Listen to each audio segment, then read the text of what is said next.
وقل رب زدني علما.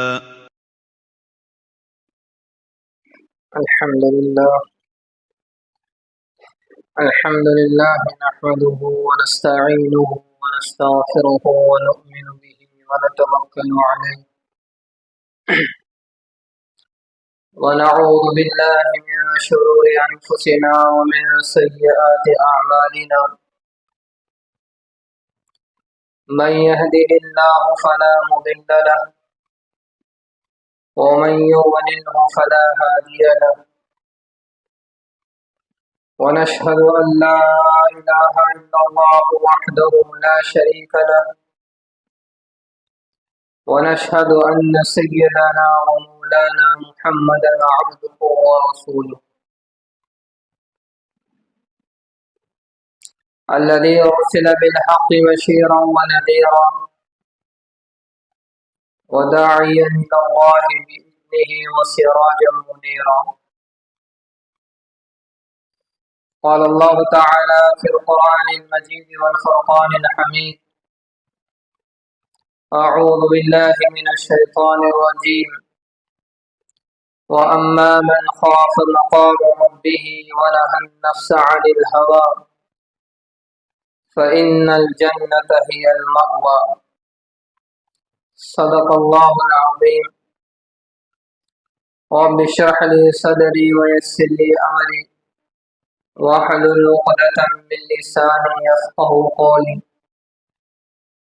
اللهم صل على سيدنا محمد وعلى آل سيدنا محمد وبارك وسلم.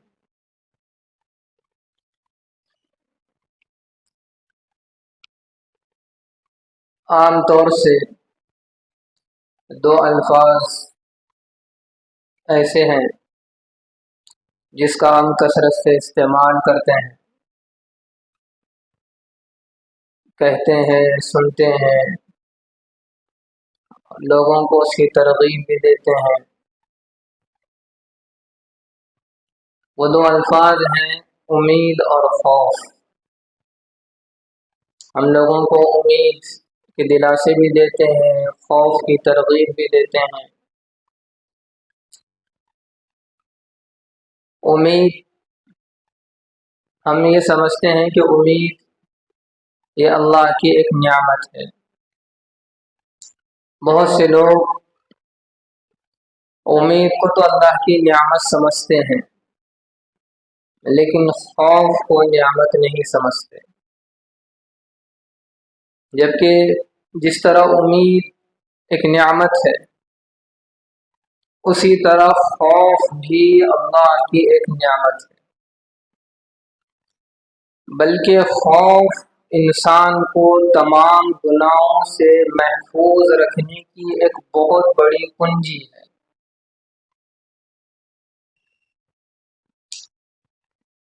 خوف یہ اتنی بڑی نعمت ہے، اتنی بڑی نعمت.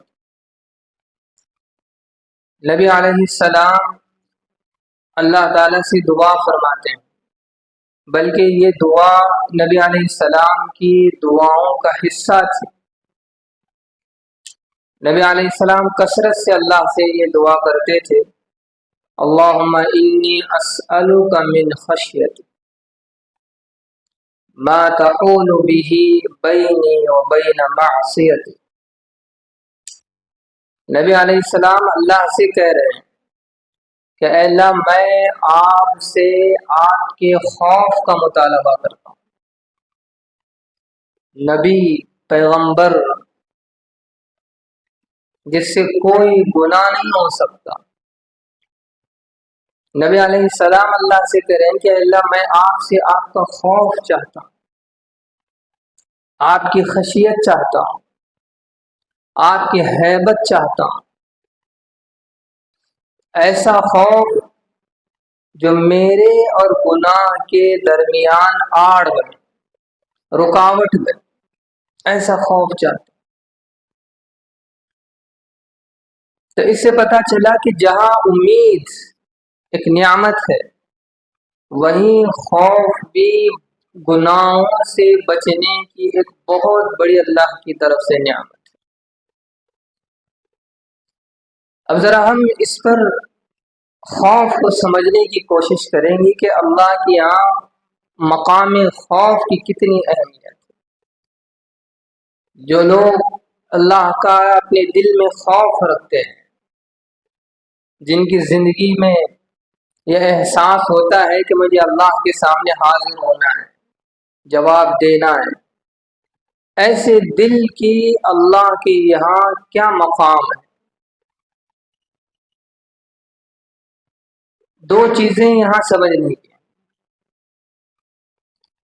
دو چیزیں ہیں، ایک خوف اور ایک حزن۔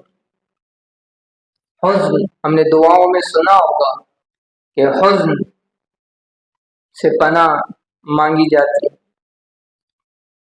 خوف اور حزن یہ دو الگ الگ الفاظ ہیں۔ خوف کے معنی الگ ہیں اور حزن کے معنی الگ ہیں۔ خوف کہتے ہیں باہر کے ڈر کو، خوف کے معنی ہوتا ہے باہر کا ڈر، اور حزن کہتے ہیں اندر کے غم کو۔ خوف یہ باہر کا غم، باہر کا ڈر، اور حزن یہ اندر کے غم کو کہتے ہیں۔ اور دونوں کا اثر انسانی زندگی پر الگ الگ پڑتا ہے۔ خوف کا الگ اثر اور حزن کا الگ اثر پڑتا ہے۔ جب انسان کے دل میں حزن یعنی اندر کا غم بڑھتا ہے تو پھر یہ حزن انسان کے کھانے پینے کو بند کر دیتا ہے۔ یہ اندر کا غم حزن انسان کے کھانے پینے کو روک دیتا ہے۔ مثلا ایک ماں کا چھوٹا بچہ فوت کر گیا، انتقال کر جائے، اب دیکھیں یہ ماں کے لیے کتنا بڑا غم، یہ حزن کتنا بڑا ہوتا ہے ایک ماں کے لیے کہ اس کا بیٹا کوئی فوت ہو جائے ننھا سے۔ اب یہ حزن اس طرح ہوتا ہے کہ اب اس ماں کے سامنے چاہے کتنا بہترین سے بہترین پکوان سامنے رکھا جائے، بہترین سے بہترین مشروب اس کے سامنے رکھا جائے، اس ماں کی اس کھانے اور پینے میں کوئی دلچسپی نہیں رہتی، کوئی اس میں شوق نہیں دیکھا، اس لیے کہ غم اس قدر ہے، حزن، کہ یہ حزن اس کو اس کھانے اور پینے سے روک دیتا ہے۔ کوئی بہت بڑا کاروباری آدمی، اس کی تجارت میں سے بہت بڑا نقصان ہو جائے، اب اس قدر نقصان ہو جائے کہ اس کے دل میں حزن بڑھتا جائے، اب اس ایسے آدمی کے سامنے آپ مختلف پکوان رکھ دیں، اعلیٰ سے اعلیٰ قسم کے جوس اور مشروبات رکھ دیں، اس کا ان چیزوں میں کوئی دلچسپی نہیں رہتی، اسے کوئی مزہ نہیں آتا۔ یہ حزن، اندر کا غم۔ کوئی طالب علم اسٹوڈنٹ امتحان میں فیل ہو جائے تو ایسے بچے کے سامنے آپ کھانا رکھ دیں اور اچھے سے اچھا مشروب رکھ دیں تو وہ اس میں کوئی دلچسپی نہیں دکھائے گا۔ کیوں؟ اس لیے کہ یہ اندر کا جو حزن ہے، یہ غم اس کے کھانے پینے کو روک دیتا ہے۔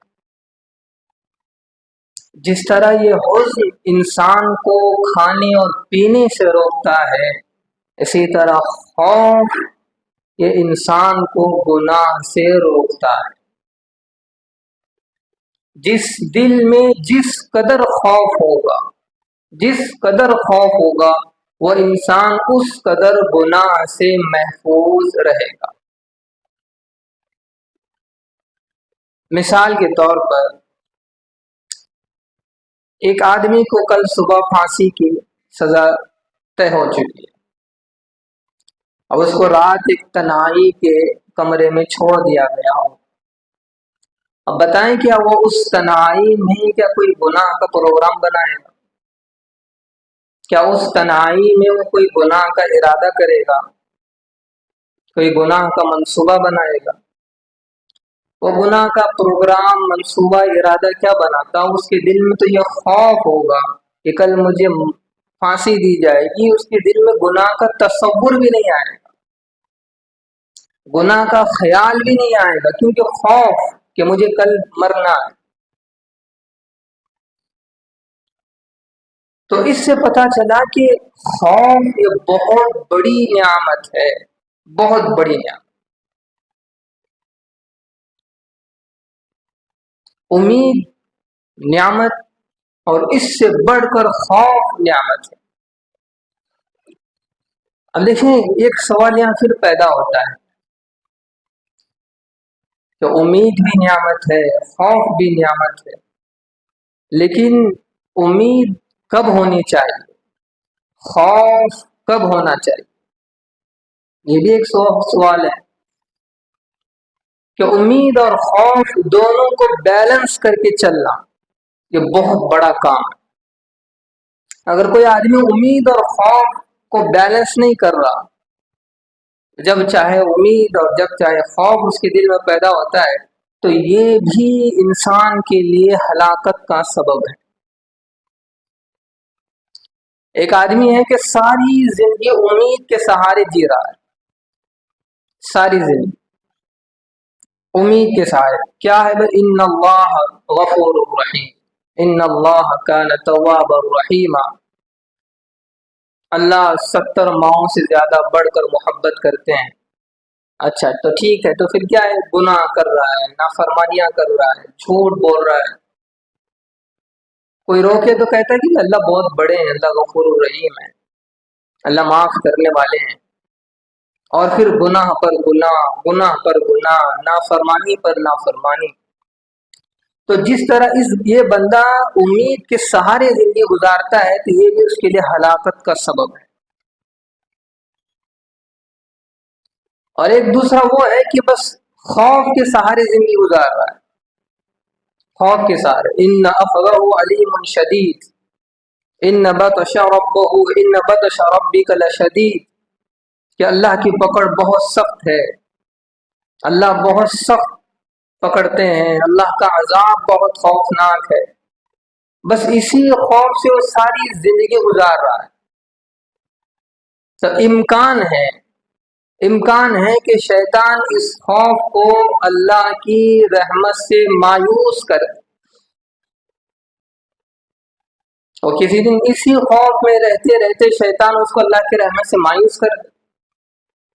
تو ساری زندگی امید کے سہارے گزارنا یہ بھی ہلاکت کا سبب، اور پھر ساری زندگی خوف کے سہارے گزارنا اس میں بھی ممکن ہے کہ شیطان انسان کو گمراہ کر دے۔ تو پھر بیلنس کیسے ہو کہ امید اور خوف دونوں کو ساتھ لے کر انسان چلے؟ علماء نے اس پر بہت لکھا کہ امید کب ہونی چاہیے، خوف کب ہونا چاہیے۔ اس سلسلے میں امام غزالی رحمہ اللہ نے بہت آسان الفاظ میں سلجھا کر ہمیں بات سمجھا کہ انسان کو امید کب کرنی چاہیے، امید کا غلبہ کب ہو، خوف کا غلبہ کب۔ امام غزالی رحمہ اللہ فرماتے ہیں کہ جوانی کی عمر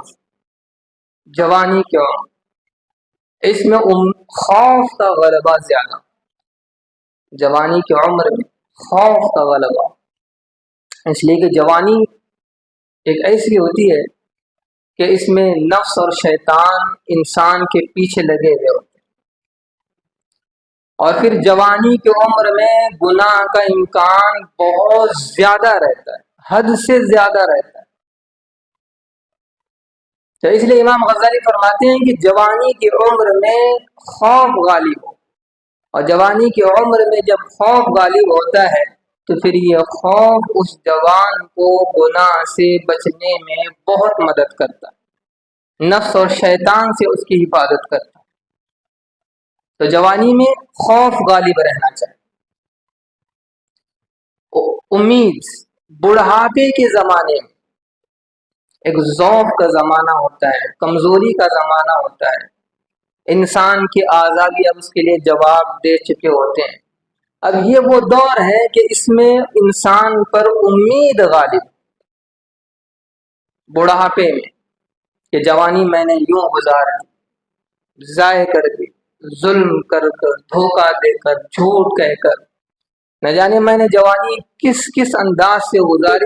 اب ان جوانی کے ان گناہوں کو یاد کر کے اب اس زمانے میں، بڑھاپے کے زمانے میں، اللہ کی ذات سے امید لگائے بیٹھے کہ اللہ پاک اس بڑھاپے کے ذوق کو دیکھتے ہوئے میری جوانی کے گناہوں کو معاف کر دے۔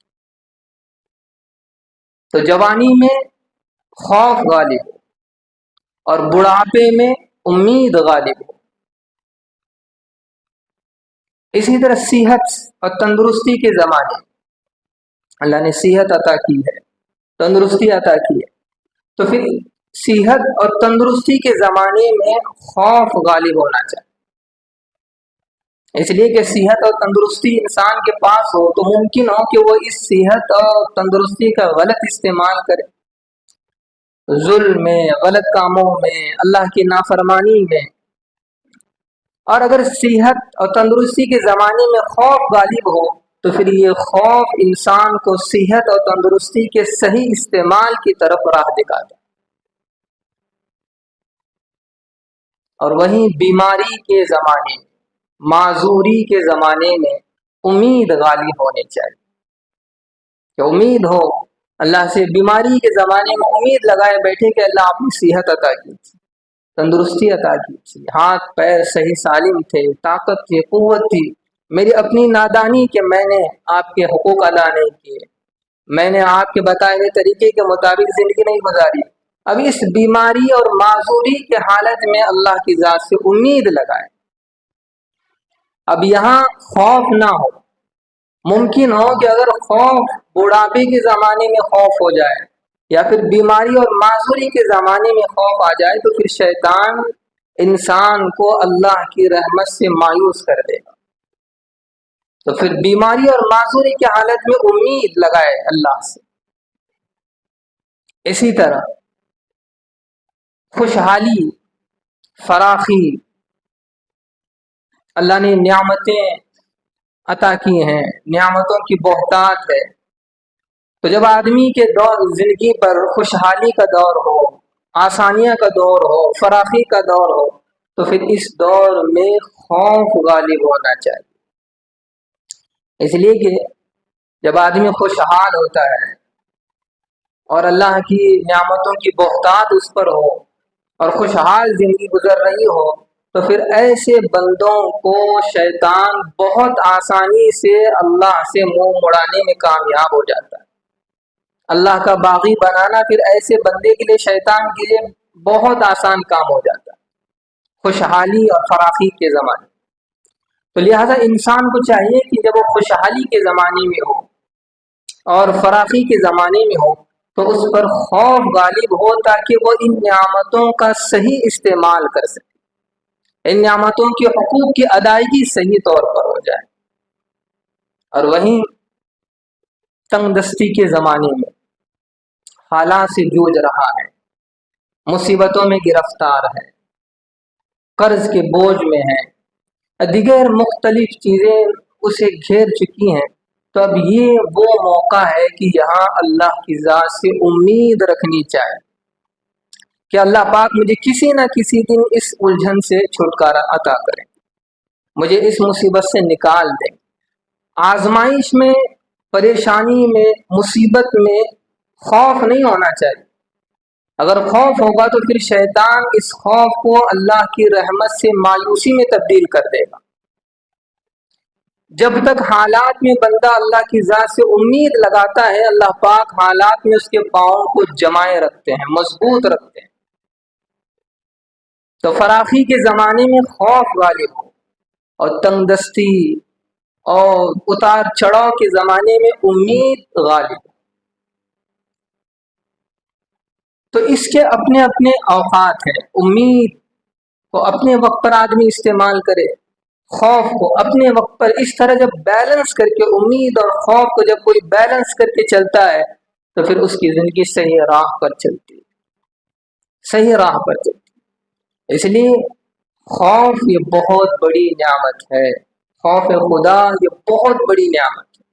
اللہ سے ہر وقت یہ مانگنا چاہیے کہ اللہ مجھے آپ کا خوف عطا فرما دیجیے، آپ کی خشیت عطا فرما دیجیے، اور وہ خوف ایسا ہو کہ اس سے میری زندگی گناہوں سے پاک ہو، معصیت سے پاک ہو۔ دیکھیں اللہ تعالی ہر چیز پر قادر ہے، ہر چیز پر، اور اس دنیا میں اللہ ہی کا حکم چلتا ہے، ان الحکم الا للہ۔ وہ ایسا شہنشاہ اور خالق اور مالک ہے کہ اس نے ہر چیز کو اس کی پیشانی کے بالوں سے پکڑے رکھا ہے، کوئی چیز اس کے قدرت سے باہر نہیں ہے۔ انسان کے علاوہ جتنا جہاں ہے یہ سب 100% اللہ کے قبضے قدرت میں، 100% ہر چیز۔ لَلشَّمْسُ يَنبَغِي لَهَا أَن تُدْرِكَ الْقَمَرَ وَلَا اللَّيْلُ سَابِقُ النَّهَارِ۔ اللہ تعالیٰ فرماتے ہیں کہ سورج کی جرأت نہیں، ہمت نہیں کہ وہ چاند کو جا کر پکڑے، اور رات یہ دن سے پہلے نہیں آ سکتی۔ اللہ نے ان کے حدود مقرر کیے ہیں، ان کے ٹائم مقرر کیے ہیں، وہ اسی میں تیر رہے ہیں، گھوم رہے ہیں۔ انسان کے علاوہ جتنی چیزیں ہیں اللہ نے ان کو اپنے قبضے میں 100% رکھا ہے، لیکن انسان کے ساتھ اللہ نے نرمی کا معاملہ فرمایا ہے، اس کے لیے کچھ چھوٹ دی ہے کہ اللہ نے انسان کے آدھے جسم پر اپنا مکمل کنٹرول رکھا ہے۔ مثلا کوئی آدمی کھانا کھا رہا ہے، لقمہ انسان اپنے ہاتھ سے اختیار سے کھاتا ہے، وہ نہ چاہے رکھ دے، کھانا چاہے کھا لے، لیکن جو ہی وہ لقمہ اب اندر جا رہا ہے، جو ہی حلق سے نیچے اترا، اب انسان کا کوئی اختیار نہیں، اب اس کا اپنا نظام ہے، اللہ نے اندر کا اپنا ضابطہ بنایا ہے، اپنا سسٹم ہے، وہ اسی نظام اور اسی سسٹم کے ساتھ وہ لقمہ اندر جا رہا ہے، اب ہم اس کو روک نہیں سکتے۔ کوئی آدمی پانی پی رہا ہے، اپنے اختیار سے پیے گا، جب پانی کا گھونٹ اندر حلق سے اترے گا اب انسان کا کوئی اختیار نہیں ہے، وہ اپنا ضابطہ، اپنا نظام، اپنا سسٹم ہے، وہ اندر کام کرتا رہے۔ تو اللہ نے آدھے جسم پر تو اپنا کنٹرول رکھا ہے، آدھے جسم پر اللہ نے انسان کو اختیار دیا ہے کہ تم اس اختیار کو میرے اور میرے رسول کے حکم کے مطابق اگر چلانا چاہتے تو چلا۔ اب عقل مند آدمی وہ ہے جو اس بچے ہوئے اختیار کو بھی اللہ اور اس کے رسول کے حکم کے مطابق چلا، اور جو غافل ہوتا ہے، نادان ہوتا ہے، وہ اس اختیار کو غفلت میں، نفس کے پیچھے اور شیطان کے بہکاوے میں لگا دے کر اپنی زندگی اور دنیا اور آخرت تباہ و برباد کرتا ہے۔ تو عقل مندی کا تقاضا یہ ہے کہ اللہ نے جو اختیار ہمیں دیا ہے اس اختیار کو ہم اللہ ہی کے حوالے کریں۔ اللہ جو اختیار آپ نے دیا ہے یہ اختیار بھی آپ کے مرضی کے سامنے قربان، آپ کی چاہت کے سامنے قربان، آپ کے حکم کے سامنے میرے جذبات، میرے خواہشات سب کچھ قربان، یہ بچا ہوا اختیار بھی میں آپ ہی کے حوالے کرتا ہوں۔ جو اس طرح زندگی گزارتا ہے پھر اللہ پاک اسے دنیا کی عزتیں بھی دیتے ہیں، دنیا کی شرافتیں بھی دیتے ہیں، اور آخرت کی سعادت بھی اس کے حصے میں آتی۔ اور جو اس اختیار کو من مانی طریقے سے، من مرضی کے طریقے سے گزارتا ہے تو بس چند دن کی بات ہے، چند گھنٹوں کی بات ہے، چند لمحوں کی بات ہے، پتہ نہیں کہ کس کے زندگی میں اب کتنے لمحے بچے ہیں، کتنے دن بچے ہیں، کتنے مہینے بچے ہیں، بس چند لمحوں کی بات ہے۔ پھر اللہ کہیں گے ان اخذ اللہ علیم شدید، پھر اللہ جب پکڑیں گے تو پھر کوئی بچانے والا نہیں آئے۔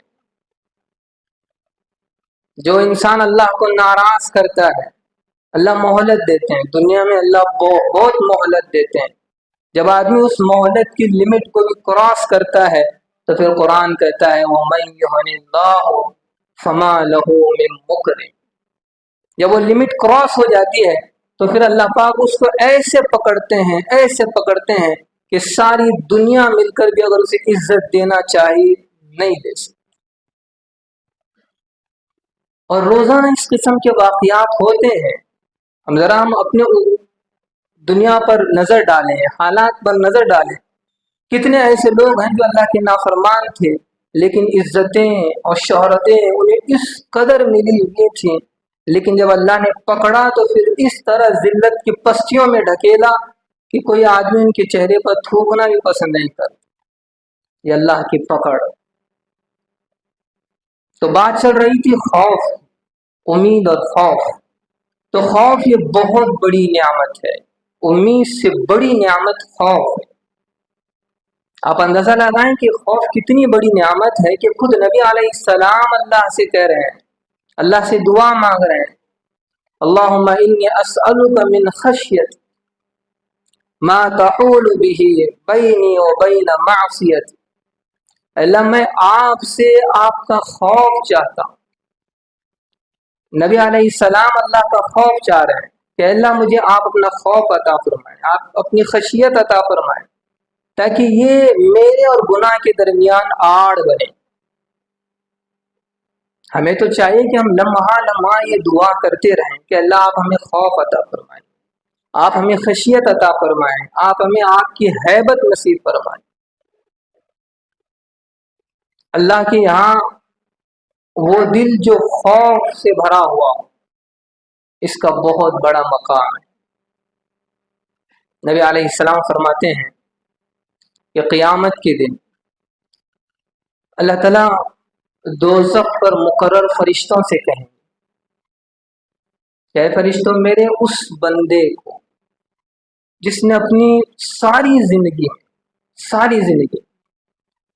کسی موقع پر مجھ سے ڈرا، کسی موقع پر ساری زندگی میں بس ایک دفعہ مجھ سے ڈرا، یا اس کے دل میں میرا کوئی خوف پیدا ہوا، اس کو جہنم سے نکال دو. اب ذرا سوچیں کہ اس کی ساری زندگی میں بس ایک دفعہ وہ اللہ سے ڈرا، ایک دفعہ. اللہ اس کے لیے بھی کہہ رہے ہیں کہ اب اس کو جہنم سے نکال دو. اب ذرا اس بندے کا مقام سوچیں کہ جو ہر وقت اس استحضار میں رہتا ہے کہ مجھے مرنا ہے اور اللہ کے سامنے حاضر ہونا ہے. اس کے دل میں یہ خوف ہو کہ اللہ مجھ سے پوچھیں گے، بات پرس ہوگی. پھر اس بندے کا اور اس دل کا اللہ کے یہاں کیا مقام و مرتبہ ہو. نبی علیہ السلام فرماتے ہیں کہ اللہ تعالیٰ اس شخص جس نے اپنی ساری زندگی میں ایک مرتبہ بس کسی تنہائی میں، کوئی نہیں تھا، تنہائی تھی، اس تنہائی میں اپنے کسی گناہ کو یاد کر کے اللہ کے خوف کی وجہ سے اس کی آنکھیں چھلک گئیں. ایسا نہیں کہ وہ زار و قطار ہو رہا ہو. نبی علیہ السلام فرما رہے ہیں کہ بس آنکھیں اس کی چھلک گئیں اللہ کے خوف کی وجہ سے، اپنے گناہوں کو یاد کریں. اور کس قدر وہ آنسوؤں کا قطرہ بھی اس کی مقدار نبی علیہ السلام نے بتائی کہ مکھی کے سر کے برابر، مکھی کے سر کے برابر. بس اتنا سا قطرہ اگر اس کی آنکھوں سے نکل کر اس کے رخسار پر آ جاتا ہے تو اللہ پاک اس چہرے پر جہنم کے آگ حرام کر دیتے ہیں. اب ذرا ان بندوں کا اللہ کے یہاں مقام تصور کریں جو ساری رات اسی خوف میں آنسو بہاتے ہیں کہ کل میرا کیا ہوگا، اللہ کے یہاں حضوری ہوگی، میں جواب دے سکوں گا یا نہیں، اور ساری رات آنسو بہاتے ہوں تو پھر وہاں اللہ کے یہاں ان کے یہاں کیا مقام و مرتبہ. یہ خوف خدا بہت بڑی نعمت ہے. نبی علیہ السلام کی اس دعا کو اپنی دعاؤں کا حصہ بنائیں. اللہم انی اسألک من خشیتک ما تحول به من بینی و بین معصیتک. اگر عربی میں نہیں کہہ سکتے اپنی زبان میں کہیں. اللہ نے کوئی قید نہیں لگائی کہ اسی زبان میں مانگو گے تو میں قبول کروں گا. جو اپنی زبان ہے ہم اس زبان سے کہیں کہ اللہ آپ کا ڈر ہمیں عطا فرمائے، آپ کا خوف ہمیں عطا فرمائے. جس قدر اللہ کا ڈر اور خوف ہوگا آدمی گناہوں سے پاک زندگی گزارے گا. پھر اس کو کسی نگرانی کی ضرورت نہیں رہے، کسی کے بولنے کی ضرورت نہیں رہے. اور جس بندے میں خوف خدا نہیں ہے اور وہ گناہ کر رہا ہے اس بات کی علامت ہے کہ اس کا دل خوف خدا سے خالی. اللہ تعالیٰ سے دعا ہے کہ اللہ تعالیٰ ہمیں خوف خدا عطا فرمائے, اللہ ہمیں اپنی خشیت عطا فرمائے, اللہ ہمیں اپنی ہیبت نصیب فرمائے. وآخر دعوانا الحمدللہ رب العالمین. Thank you for watching. If you found this video helpful, please like, share it with others, and subscribe to our YouTube channel for more insightful Islamic content.